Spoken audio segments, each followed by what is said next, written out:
నమస్కారం ETV news కు స్వాగతం. ముందుగా ముఖ్యాంశాలు. పుల్గావ్ ఆయుధాగారంలో పేలుళ్లపై మొదలైన దర్యాప్తు. విద్రోహ చర్య కాదని రక్షణ శాఖ స్పష్టీకరణ. మృతుల కుటుంబాలను ఆదుకుంటామని భరోసా. 2 ఏళ్ల పాలన సమీక్షే ఎజెండాగా నేడు ఆంధ్రప్రదేశ్ మంత్రివర్గ సమావేశం. నవనిర్మాణ దీక్ష, రాజధాని అమరావతికి ఉద్యోగుల తరలింపుపై చర్చ. తెలంగాణ అవతరణ వేడుకలకు ఘనంగా ఏర్పాట్లు. రాజధాని నుంచి గ్రామస్థాయి వరకు ప్రత్యేక కార్యక్రమాలు. ప్రముఖులకు పురస్కార ప్రదానం. గడువులోగా సాగునీటి ప్రాజెక్టులు పూర్తి చేయాలన్న చంద్రబాబు. వర్షాకాలంలో ముంపు సమస్య లేకుండా చర్యలు చేపట్టాలని అధికారులకు ఆదేశాలు. పెట్రోల్ ధరలు భారీగా పెంచిన చమురు సంస్థలు. పెట్రోల్పై ₹2.58, డీజిల్పై ₹2.26 బాదులు. స్థానిక పన్నులు అదనం. రైతు సంక్షేమం కోసం నేటి నుంచి కృషి కళ్యాణ్ సుంకం. సేవలపై 0.5% అదనపు పన్ను వడ్డన. వినియోగదారులపై ఏటా 20,000 కోట్ల భారం. ఏప్రిల్లో పరుగులు పెట్టిన మౌలిక రంగం. 8 కీలక రంగాల్లో 8.5% పెరిగిన ఉత్పత్తి. రిఫైనరీ, విద్యుత్ విభాగాల్లో అత్యధిక వృద్ధి నమోదు.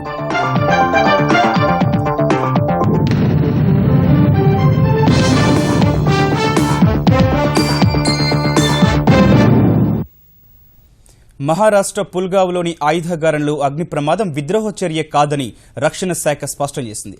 పేలుడుకు కారణాలపై విచారణ జరుగుతోందని, ఆ తర్వాతే పూర్తి వివరాలు వెల్లడవుతాయని తేల్చి చెప్పింది. ఈ ఘటనలో ప్రాణాలు కోల్పోయిన 16 మంది కుటుంబాలను అన్ని విధాలుగా ఆదుకుంటామని రక్షణ మంత్రి పారికర్ చెప్పారు. 16 మంది మృతికి కారణమైన మహారాష్ట్రలోని పుల్గావ్ ఆయుధాగారంలో పేలుడుకు గల కారణాలపై అన్వేషణ కొనసాగుతోంది. పెద్ద ఎత్తున బ్రహ్మోస్ క్షిపణులు, AK-47 తుపాకులు నిల్వ ఉంచిన ఈ ఆయుధాగారంలో సోమవారం అర్ధరాత్రి ఒక్కసారిగా భారీ పేలుడు సంభవించగా సమాచారం అందుకుని ఘటనా స్థలాన్ని పరిశీలించిన రక్షణ మంత్రి మనోహర్ పారికర్ ప్రమాద సమయంలో అధికారులంతా సకాలంలో స్పందించారని చెప్పారు. ఫలితంగానే ప్రమాద తీవ్రత తగ్గిందన్న ఆయన ఇతర ప్రదేశాల్లో నిల్వ చేసిన పేలుడు పదార్థాలకు మంటలు వ్యాపించకుండా సిబ్బంది విజయవంతంగా అడ్డుకట్ట వేశారని కితాబిచ్చారు. ఈ క్రమంలోనే 16 మంది ప్రాణాలు కోల్పోయారని వివరించారు. ఆస్తి విలువ కంటే ప్రాణనష్టమే తమను కలిచివేసిందని ఆవేదన వ్యక్తం చేశారు. నిబంధనల ప్రకారం మృతుల కుటుంబాలకు పరిహారం చెల్లిస్తామని చెప్పారు. ఈ ఘటన ఎలా జరిగింది, ఏం జరిగింది అనేది పూర్తి విచారణ జరగకుండానే ఊహించడం మంచిది కాదని ఆయన వ్యాఖ్యానించారు. वो कारण आर्मी की इंक्वायरी कंप्लीट होने के बाद समझ जाएगा. अभी जहां मटेरियल रखा था उसमें एक शेड में हो गया. फायर फाइटिंग के 13 लोग, 2 आर्मी के ऑफिसर और 1 जवान मिलकर 16 लोगों ने अपनी जान कुर्बान कर दी और बाकी जगह आग फैलने से बचा लिया. 9 अलग अलग शेड्स 100 मीटर, 150 मीटर, 200 मीटर के अंतर पे है. अगर ये आग उधर पसरती तो और एक्सप्लोजन हो सकते थे. ప్రమాదంలో గాయపడి ఆసుపత్రుల్లో చికిత్స పొందుతున్న వారిని సైన్యాధిపతి జనరల్ దల్బీర్ సింగ్తో కలిసి పరామర్శించిన పారికర్ దాదాపు అరగంట వారితో గడిపారు. ఆసియా ఖండంలోనే రెండో అతిపెద్దదైన పుల్గావ్ ఆయుధాగారంలో 1989, 1995లోనూ అగ్ని ప్రమాదాలు చోటు చేసుకోగా కోట్లాది రూపాయల ఆయుధ సామగ్రి బూడిదైంది. 2 ఏళ్ల పాలన సమీక్షే ప్రధాన ఎజెండాగా ఆంధ్రప్రదేశ్ మంత్రివర్గం ఇవాళ సమావేశం కానుంది. వారం రోజుల పాటు తలపెట్టిన నవనిర్మాణ దీక్ష కార్యక్రమాల నిర్వహణ, అమరావతికి ఉద్యోగుల తరలింపు వంటి అంశాలపై సుదీర్ఘంగా చర్చించనున్నట్లు తెలుస్తోంది. మంత్రివర్గ సమావేశం తర్వాత చంద్రబాబు అధ్యక్షతన జరిగే తెలుగుదేశం పార్టీ విస్తృత స్థాయి సమావేశంలో మంత్రులతో పాటు జాతీయ ప్రధాన కార్యదర్శి నారా లోకేష్, పార్టీ ముఖ్య నేతలు పాల్గొననున్నారు. విజయవాడలోని ముఖ్యమంత్రి కార్యాలయంలో ఈ ఉదయం ఆంధ్రప్రదేశ్ మంత్రివర్గం సమావేశం కానుంది. మే 26ను జరగాల్సిన సమావేశం వాయిదా పడడం వల్ల ఇవాళ నిర్వహిస్తుండగా నవనిర్మాణ దీక్షకు సంబంధించి కీలకంగా చర్చించనున్నారు. గురువారం నుంచి వారం రోజుల పాటు జరిగే నవనిర్మాణ దీక్షను అన్ని జిల్లాల్లో వివిధ కార్యక్రమాలు, సదస్సుల రూపంలో నిర్వహించనుండగా మంత్రులంతా సొంత జిల్లాలతో పాటు ఇన్ఛార్జీలుగా ఉన్న జిల్లాల్లోనూ దీక్షల్లో పాల్గొనాలని ముఖ్యమంత్రి ఇప్పటికే ఆదేశాలిచ్చారు. విభజన వల్ల జరిగిన నష్టాలు, ఏపీ అవసరాలు, రెవెన్యూ లోటు, ప్రత్యేక హోదా కోసం ఒత్తిడి ఎలా పెంచాలనే అంశాలపై దీక్షల్లో చర్చించనుండగా జిల్లాల వారీగా సదస్సులు ఎలా నిర్వహించాలనే అంశంపై కేబినెట్లో చర్చించి దిశానిర్దేశం చేయనున్నారు. మరోవైపు జూన్ 27లోగా ఉద్యోగుల తరలింపునకు సంబంధించి మంత్రుల పాత్ర ఏ విధంగా ఉండాలి, తమ శాఖలకు సంబంధించి హెచ్ఓడీలు, డైరెక్టరేట్ల విషయంలో అధికారులతో ఎలా సమన్వయం చేసుకోవాలనే అంశంపైన మంత్రివర్గంలో చర్చించనున్నారు. 2 ఏళ్ల కాలంలో ప్రభుత్వం చేపట్టిన కార్యక్రమాలను జనంలోకి తీసుకెళ్లే అంశంపై మంత్రులకు ముఖ్యమంత్రి దిశానిర్దేశం చేయనున్నారు. ఈ నెలలో నిర్వహించు తలపెట్టిన సర్వజన సర్వే అంశంపైన మంత్రివర్గం చర్చించనుంది. ఈ సర్వే ఏ ప్రాతిపదికన నిర్వహించాలనే దానిపైన మంత్రివర్గ భేటీలో స్పష్టతకు రానున్నారు. చంద్రన్న బీమా పాలసీ అమలు, నీరు చెట్టు, నీరు ప్రగతి, అన్న క్యాంటీన్ల ఏర్పాటు, కృష్ణా పుష్కరాల నిర్వహణ అంశాలపైన చర్చించే అవకాశముంది. మంత్రివర్గ సమావేశం తర్వాత జరిగే పార్టీ రాష్ట్ర స్థాయి విస్తృత సమావేశంలో తాజా రాజకీయ పరిణామాలపై ప్రధానంగా చర్చించనున్నారు. వీటితో పాటు ఎమ్మెల్యేల చేరిక, పార్టీ సంస్థాగత అంశాలు ప్రస్తావనకు రానున్నాయి. తెలంగాణ రాష్ట్ర అవతరణ దినోత్సవాలను అట్టహాసంగా నిర్వహించేందుకు సర్వం సిద్దమైంది. గ్రామస్థాయి నుంచి రాజధాని వరకు అన్ని వర్గాల ప్రజలను భాగస్వాములు చేస్తూ ఉత్సవాలు నిర్వహించేందుకు తెరాస ప్రభుత్వం కార్యక్రమాలు రూపొందించింది. భాగ్యనగరంలోని ప్రధాన కూడళ్లు, ప్రభుత్వ భవనాలు ఇప్పటికే విద్యుత్ కాంతులతో మెరిసిపోతుండగా సాంస్కృతిక వైభవాన్ని చాటి చెప్పేలా పెద్ద ఎత్తున కార్యక్రమాలు నిర్వహించనున్నారు. హైటెక్స్ వేదికగా గవర్నర్, ముఖ్యమంత్రి సమక్షంలో జరిగే విశిష్ట సమావేశంలో అన్ని జిల్లాల ప్రముఖులు పాల్గొంటారు. తెలంగాణ రాష్ట్ర అవతరణ వేడుకల్ని అంగరంగ వైభవంగా నిర్వహించేందుకు ప్రభుత్వం సిద్దమైంది. రేపు ఉదయం నుంచి అర్ధరాత్రి వరకు పెద్ద ఎత్తున వివిధ కార్యక్రమాలకు రూపకల్పన చేసింది. ఉత్సవాల కోసం ఇప్పటికే ప్రతి జిల్లాకు 30 లక్షల రూపాయలు మంజూరు చేసిన ప్రభుత్వం రాష్ట్ర స్థాయితో పాటు జిల్లా స్థాయిలోనూ పండుగ వాతావరణంలో వేడుకల్ని నిర్వహిస్తామని, అన్ని వర్గాల ప్రజల్ని భాగస్వాముల్ని చేస్తామని తెలిపింది. ముఖ్యమంత్రి కేసీఆర్ గన్ పార్క్ వద్ద అమరవీరుల స్థూపానికి నివాళులు అర్పించడంతో రేపు కార్యక్రమాలు ప్రారంభమవుతాయి. అనంతరం లుంబిని పార్క్ ప్రదేశంలో అమరుల స్మారకానికి శంకుస్థాపన చేస్తారు. తర్వాత సంజీవయ్య పార్క్లో అతిపెద్ద జాతీయ పతాకాన్ని ఆవిష్కరిస్తారు. అనంతరం సికింద్రాబాద్ పరేడ్ మైదానంలో జాతీయ పతాకాన్ని ఆవిష్కరించి ప్రజలను ఉద్దేశించి ప్రసంగిస్తారు. వివిధ రంగాల్లో ప్రముఖులకు పురస్కారాలు అందజేస్తారు. జిల్లా స్థాయిలోనూ పురస్కారాలు అందజేయనున్నట్లు తెరాస సర్కారు వెల్లడించింది. రాష్ట్ర అవతరణ దినోత్సవం సందర్భంగా హైటెక్స్లో విశిష్ట సమావేశం ఏర్పాటు చేశారు. గవర్నర్ నరసింహన్తో పాటు ముఖ్యమంత్రి కేసీఆర్ ఆధ్వర్యంలో జరిగే ఈ సదస్సులో సుమారు 2500 మంది ప్రముఖులు పాల్గొంటారు. మాకు తెలంగాణకు ఫ్రీడమ్ వచ్చింది, మేము సాధించుకున్న తెలంగాణను బంగారు తెలంగాణగా మార్చుకోవాలనే ఉద్దేశంతోనే మరి ఈ కార్యక్రమాన్ని నిర్వహించబోతున్నాం. మరి ఈ కార్యక్రమంలో గౌరవ ముఖ్యమంత్రి గారు ఎన్నో విషయాలను మరి జరిగిన పనులేంటిది, జరగబోయే పనులేంది, ఇక కొత్తగా నిర్ణయాలు ఏమేమి చేయాలో అవన్నీ కూడా రేపు మనం వినబోతున్న విషయాన్ని కూడా మీకు తెలియజేస్తూ, రాష్ట్ర అవతరణ దినోత్సవాల సందర్భంగా హైదరాబాద్తో పాటు ప్రధాన పట్టణాలను విద్యుత్ దీపాలతో అలంకరించారు. భాగ్యనగరంలో భారీ ఎత్తున ఎల్ఈడీ దీపాలతో పాటు విద్యుత్ దీపాలు ఏర్పాటు చేశారు.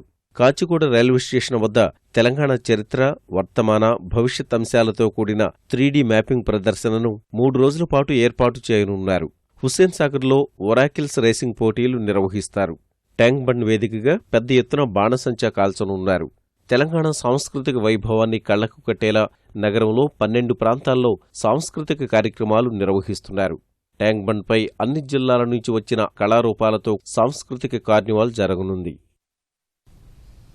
తెలంగాణ రాష్ట్ర సాధనకు ఉద్యమమే మూల కారణమని రాజకీయ ఐకాస చైర్మన్ కోదండరాం పేర్కొన్నారు.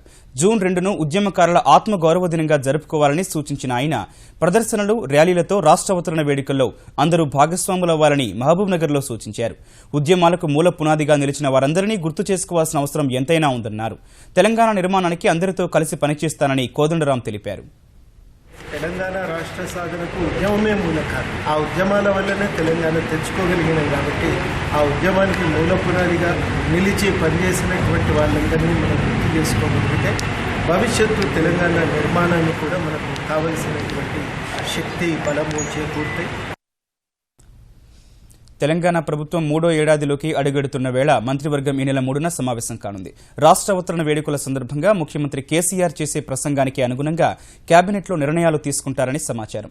కొత్త జిల్లాల ఏర్పాటుకు సంబంధించి రేపు సూత్రప్రాయ ప్రకటన చేసే అవకాశం ఉండగా మరికొన్ని ఇతర అంశాలను కూడా ముఖ్యమంత్రి తన ప్రసంగంలో ప్రస్తావించే అవకాశం ఉందని తెలుస్తోంది. వాటిని అమలు చేసే దిశగా కేబినెట్లో నిర్ణయాలు ఉంటాయని ప్రభుత్వ వర్గాలు చెబుతున్నాయి. ఖరీఫ్ సీజన్ ప్రారంభమవుతున్న వేళ ప్రభుత్వ పరంగా సన్నద్ధత, పత్తికి ప్రత్యామ్నాయ పంటల సాగు వంటి అంశాలపైన చర్చించే అవకాశం ఉంది. అమరవీరుల కుటుంబాలకు ఉద్యోగాలు, ఒప్పంద ఉద్యోగుల క్రమబద్దీకరణ వంటి అంశాలు కూడా తెలంగాణ కేబినెట్లో చర్చకొచ్చే అవకాశం ఉంది. తెలంగాణలో అధికార తెరాసలోకి వలసల పర్వం కొనసాగుతోంది. తాజాగా తెలంగాణ తెలుగుదేశం పార్టీకి చెందిన మల్కాజ్గిరి ఎంపీ మల్లారెడ్డి తెరాసలో చేరేందుకు సిద్దమయ్యారు. ఈ అంశంపై 2-3 రోజులుగా అనుచరులతో మంతనాలు సాగించిన ఆయన చివరకు పార్టీ మారాలని నిర్ణయించుకున్నారు. ఇవాళ ఉదయం 11 గంటలకు క్యాంపు కార్యాలయంలో ముఖ్యమంత్రి కేసీఆర్ను కలవనున్న మల్లారెడ్డి జూన్ 9న అధికారికంగా తెరాసలో చేరనున్నట్లు సమాచారం.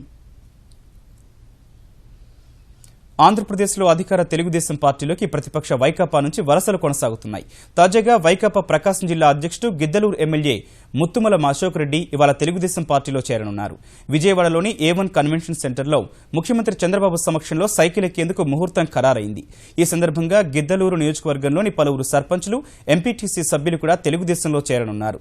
కందుకూరు ఎమ్మెల్యే పోతుల రామారావు రేపు తెలుగుదేశంలో చేరే అవకాశం ఉంది.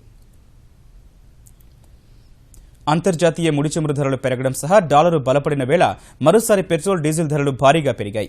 లీటర్ పెట్రోల్పై ఏకంగా ₹2.58 పెరగ్గా లీటర్ డీజిల్పై ₹2.26 పెంచుతున్నట్లు చమురు సంస్థలు ప్రకటించాయి. ఇప్పటికే మే 17న పెట్రోల్, డీజిల్ ధరలను పెంచిన చమురు సంస్థలు తాజా పెంపు అర్ధరాత్రి నుంచి అమల్లోకి వచ్చినట్లు తెలిపాయి. పన్నుల పేరుతో మరోసారి వినియోగదారులపై వడ్డనకు కేంద్రం సిద్దమైంది. ఈ మేరకు దేశవ్యాప్తంగా నేటి నుంచి పలు సేవలపై పన్ను భారం మరింత పెరగనుంది. ప్రస్తుతం ఉన్న 14.5% అదనంగా మరో 0.5% మేర కృషి కళ్యాణ్ సుంకం నేటి నుంచి అమల్లోకి రానుంది. ఫలితంగా సేవా పన్ను 15%కి చేరనుంది. దీనివల్ల హోటల్, టెలిఫోన్ బిల్లులు, సినిమా టికెట్లు, ఆరోగ్య సేవలు, బ్యాంకింగ్ లావాదేవీలు, రైలు, విమాన టికెట్లు, DTH, కొరియర్, బీమా వంటి సేవలు మరింత ప్రియం కానున్నాయి. వ్యవసాయాభివృద్ధి, రైతుల సంక్షేమం కోసం కృషి కళ్యాణ్ సెస్ ప్రవేశపెట్టగా దీని మూలంగా వినియోగదారులపై ఏటా 20,600 కోట్ల అదనపు భారం పడనుంది. మరోవైపు ఏడాది వ్యవధిలో సేవా పన్ను 12.5% నుంచి ఏకంగా 15%కి పెంచడంపై వినియోగదారులు ఆందోళన వ్యక్తం చేస్తున్నారు. ఆంధ్రప్రదేశ్లో నిర్మాణ దశలో ఉన్న ప్రాజెక్టులన్నింటినీ నిర్దేశిత గడువులుగా పూర్తి చేయాలని ముఖ్యమంత్రి చంద్రబాబు జలవనరుల శాఖను ఆదేశించారు. ఇందుకోసం పై స్థాయి నుంచి కింది స్థాయి ఉద్యోగుల వరకు అంతా పూర్తి సామర్థ్యంతో పనిచేయాలని దిశానిర్దేశం చేశారు. వర్షపు నీటిని సద్వినియోగం చేసుకోవడం సహా ఎక్కడికక్కడ కంట్రోల్ రూమ్స్ ఏర్పాటు చేసి నీటి నిర్వహణ చేపట్టాలని స్పష్టం చేశారు. వరద నీటి నియంత్రణ అత్యంత ముఖ్యమైన అంశంగా పరిగణించాలని కోరారు. ఆంధ్రప్రదేశ్లో నిర్మాణ దశలో ఉన్న సాగునీటి ప్రాజెక్టులపై విజయవాడలోని తన కార్యాలయంలో ముఖ్యమంత్రి చంద్రబాబు ఉన్నతస్థాయి సమీక్ష నిర్వహించారు. పెండింగ్ ప్రాజెక్టుల పురోగతిని పరిశీలించిన ఆయన గతంలో ఇష్టానుసారం పనిచేసి కోట్లాది రూపాయల ప్రజాధనం దుర్వినియోగం చేశారని, ఇకపై అలా జరగడానికి వీల్లేదని స్పష్టం చేశారు. వర్షాకాలంలో ఎక్కడ ముంపు సమస్య ఎదురైనా ఊరుకోబోనని, సాగునీటి సంఘాల పర్యవేక్షణలో కాలువల పెండింగ్ పనులు వెంటనే పూర్తి చేసి ముంపు సమస్య రాకుండా చూడాలని నిర్దేశించారు. వంశధార ప్రాజెక్టు భూసేకరణ అంశంపై వచ్చే మంత్రివర్గ సమావేశంలో చర్చించి నిర్ణయం తీసుకుంటామని చంద్రబాబు చెప్పారు. మధ్యప్రదేశ్లో ప్రాజెక్టు నిర్మాణాల్లో వినూత్న విధానాలు అనుసరిస్తున్నారని, ప్లాస్టిక్ టెక్నాలజీని ఉపయోగించగలమా లేదా అనేది పరిశీలించాలని కోరారు. పోలవరం కుడి కాలువ పనుల్ని నెలలోగా పూర్తి చేసి నీళ్లివ్వాలని, ఆ కార్యక్రమాన్ని వేడుకలా నిర్వహిద్దామని చెప్పారు. పోలవరం ఎడమ కాలువను వచ్చే ఏడాది జూన్ నాటికి పూర్తి చేయాలని ఆదేశించిన బాబు వెలిగొండ ప్రాజెక్టుకు సంబంధించి కాంట్రాక్టర్కు ఇవ్వాల్సిన పాత బకాయిలు వెంటనే విడుదల చేయాలని సూచించారు. 2 సొరంగాల నిర్మాణ పనుల్ని నిర్దేశించుకున్న సమయానికి పూర్తి చేసేందుకు అవసరమైతే దేశంలోని ఉత్తమ సంస్థల సాంకేతిక సాయం తీసుకోవాలని సూచించారు. గుండ్లకమ్మ రిజర్వాయర్కు సంబంధించిన పనుల పురోగతిని సమీక్షించిన ముఖ్యమంత్రి వచ్చే ఏడాది మార్చిలోగా పనులు పూర్తి చేయాలని ఆదేశించారు. ముచ్చుమర్రి మొదటి పంపు ద్వారా జులై నెలాఖరుకల్లా నీళ్లివ్వాలని సూచించారు. నిర్దేశించుకున్న సమయానికి మొత్తం 16 పంపుల్ని వినియోగంలోకి తేవాలన్న చంద్రబాబు హంద్రీనీవా ప్రాజెక్టు ద్వారా ఈ సీజన్లోనే కుప్పంకు నీళ్లివ్వాలని సూచించారు. వర్షాలు పడకపోయినా మడకశిర, కుప్పం, చిత్తూరు వరకు నీళ్లిచ్చే పరిస్థితి ఉండాలన్నారు. కొండవీటి వాగునీటిని కృష్ణానదికి మళ్లించే లిఫ్ట్ స్కీంపై అధికారులు ప్రజెంటేషన్ ఇవ్వగా దీనికి సంబంధించి 50 మెగావాట్ల విద్యుత్ ఉపకేంద్రం నిర్మాణం, కొత్త తరహా పంపుల కొనుగోలుకు ముఖ్యమంత్రి అంగీకరించారు. వంశధార, నాగావళి, పెన్నా, కృష్ణా నదుల అనుసంధానాన్ని సత్వరం పూర్తి చేసి రాష్ట్రాన్ని కరువురహితంగా మార్చాలన్న లక్ష్యం నెరవేర్చాలని అధికారుల్ని కోరారు. చెక్ డ్యాంల నిర్మాణాలను సకాలంలో పూర్తి చేసి రాష్ట్రంలోని వాగులు, వంకల్ని వెంటనే అనుసంధానం చేయాలని చంద్రబాబు సూచించారు. ఆంధ్రప్రదేశ్లో దాదాపు 200 కోట్ల రూపాయల పెట్టుబడితో బ్రేక్స్ యూనిట్ ఏర్పాటు చేసేందుకు టీవీఎస్ గ్రూపు సంసిద్ధత వ్యక్తం చేసింది. ఈ మేరకు విజయవాడలో ముఖ్యమంత్రి చంద్రబాబును కలిసిన టీవీఎస్ గ్రూపు ప్రతినిధి రామానుజం పెట్టుబడులకు సంబంధించిన ప్రతిపాదనలను వివరించారు. ఆంధ్రప్రదేశ్లో పెట్టుబడులు పెట్టేందుకు ముందుకొచ్చిన టీవీఎస్ గ్రూపును అభినందించిన చంద్రబాబు రాష్ట్రంలో పెట్టుబడులకు ఉన్న అవకాశాలను వారికి వివరించారు. ఆంధ్రప్రదేశ్లో డీఎస్సీ 2014 ద్వారా ఎంపికైన 8,926 మందికి నియామక ఉత్తర్వులు ఇవాళ అందజేయనున్నారు. విజయవాడలోని ఇందిరాగాంధీ మున్సిపల్ కార్పొరేషన్ స్టేడియంలో జరిగే ఈ కార్యక్రమానికి ముఖ్యమంత్రి చంద్రబాబు హాజరై ఎంపికైన అభ్యర్థులకు నియామక ఉత్తర్వులు అందజేస్తారు. దేశంలో ఏ రాష్ట్ర ప్రభుత్వమూ చేయనంత ఘనంగా నూతనంగా ఉపాధ్యాయ వృత్తి చేపట్టే ఉపాధ్యాయులకు స్ఫూర్తినిచ్చేలా ఈ కార్యక్రమం నిర్వహిస్తున్నట్లు ఆంధ్రప్రదేశ్ మానవ వనరుల అభివృద్ధి శాఖ మంత్రి గంటా శ్రీనివాసరావు తెలిపారు. కాపుల రిజర్వేషన్ల కోసమే రాష్ట్రంలో పల్స్ సర్వే నిర్వహిస్తున్నట్లు ఆంధ్రప్రదేశ్ ఉప ముఖ్యమంత్రి చినరాజప్ప తెలిపారు. కాపులకు చంద్రబాబు చేస్తున్న ప్రయోజనాలను ముద్రగడ తన ఖాతాలో వేసుకోవాలని ప్రయత్నిస్తున్నారని విమర్శించిన ఆయన కాపులకు మేలు చేస్తున్న తామెందుకు రాజీనామా చేయాలని విజయవాడలో ప్రశ్నించారు. మంత్రిగా, ఎంపీగా ఉన్న సమయంలో కాపులకు ఏమి చేశారో చెప్పారని ముద్రగడను డిమాండ్ చేసిన చినరాజప్ప రాజకీయ దురుద్దేశంతోనే కాపులను రెచ్చగొడుతున్నారని ఆగ్రహం వ్యక్తం చేశారు.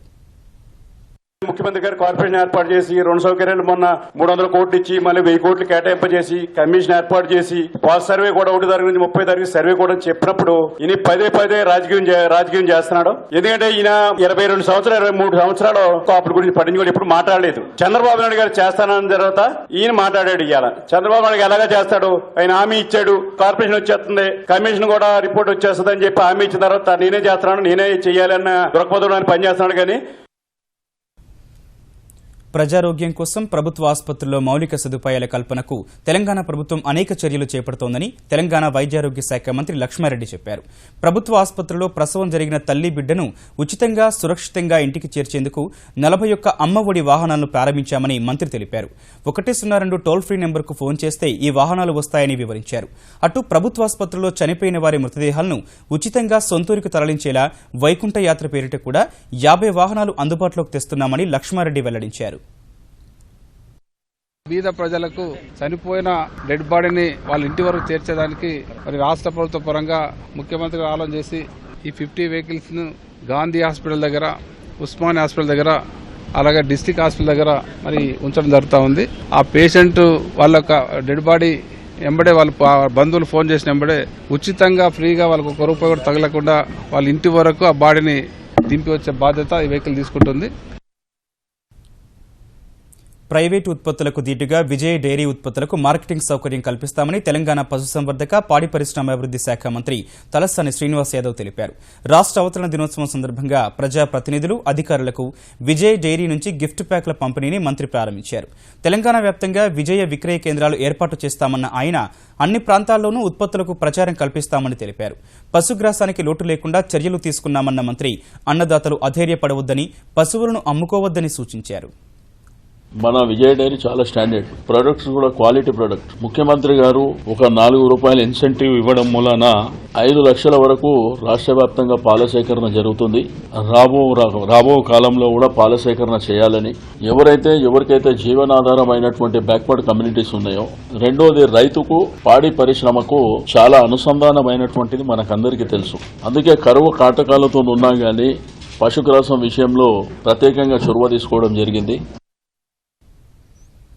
విద్యుత్తును పొదుపు చేసే లక్ష్యంతో కేంద్ర ప్రభుత్వం చేపట్టిన ఎల్ఈడీ బల్బుల పంపిణీ కార్యక్రమం నేడు తెలంగాణలో ప్రారంభం కానుంది. కేంద్ర ప్రభుత్వ ఆధీనంలోని electrical energy saving services limited సంస్థ నల్గొండ జిల్లా దేవరకొండ, హుజూర్ నగర్లో ఇంటికి 2 బల్బుల చొప్పున పంపిణీ చేయనుంది. ఈ బాధ్యత దక్షిణ ప్రాంత విద్యుత్ పంపిణీ సంస్థకు అప్పగించగా తెలంగాణ విద్యుత్ శాఖ మంత్రి జగదీష్ రెడ్డి దేవరకొండలో బల్బుల పంపిణీ ప్రారంభించనున్నారు.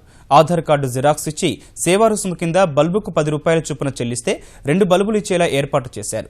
ఎల్ఈడీ బల్బులు ఉపయోగిస్తే విద్యుత్ ఛార్జీలు 30% మేర తగ్గడం సహా విద్యుత్ పొదుపయ్యే అవకాశం ఉన్నట్లు అధికారులు వివరిస్తున్నారు.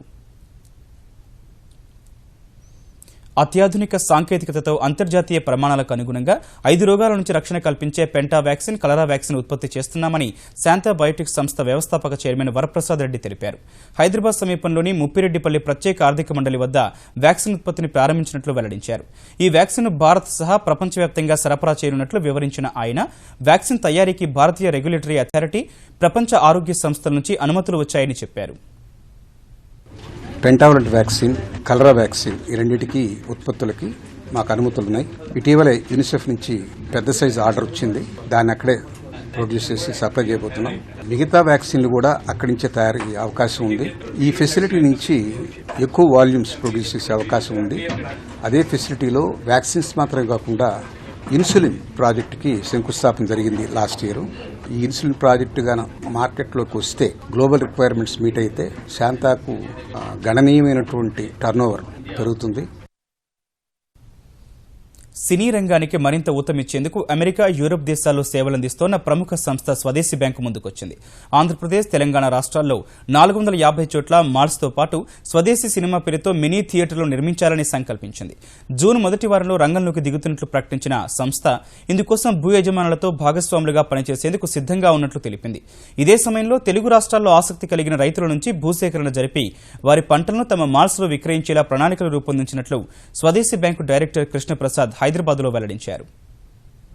మేము స్వదేశ్ కిసాన్ అనే ఒక ప్రాజెక్ట్ కింద రైతులతో పాటు కలిసి వ్యవసాయం చేయించడానికి, వ్యవసాయంలో కాస్త మెరుగుదల తీసుకురావడానికి ప్రయత్నం చేస్తున్నాం. వారి ఆహార ఉత్పత్తులు అమ్మటానికి మాల్స్ ఏర్పడితే కనుక ఒక ప్రాంతంలోని రైతుల ఆహార ఉత్పత్తులు ఇంకో ప్రాంతంలో అమ్మటానికి అవకాశం ఉంటుంది.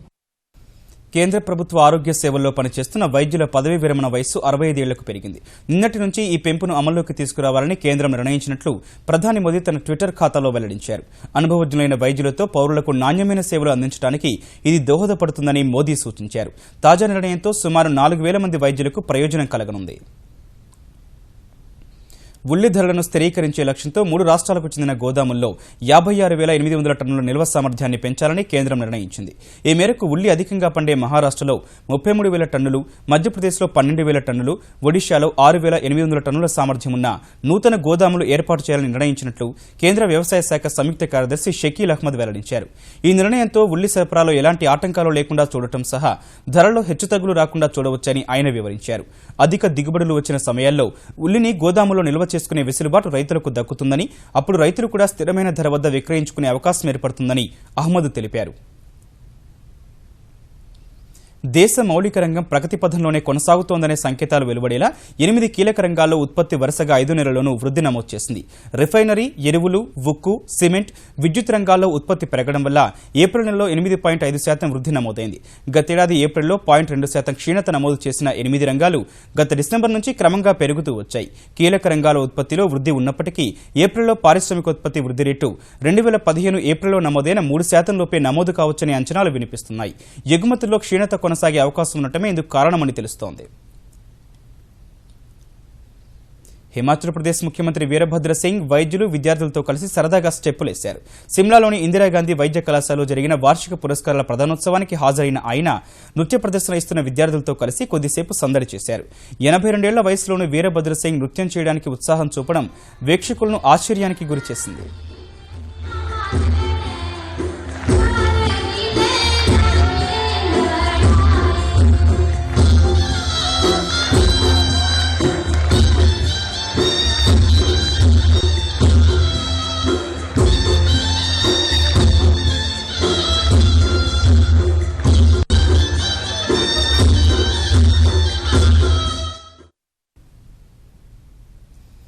ఈటీవీ న్యూస్ సమాప్తం. నమస్కారం.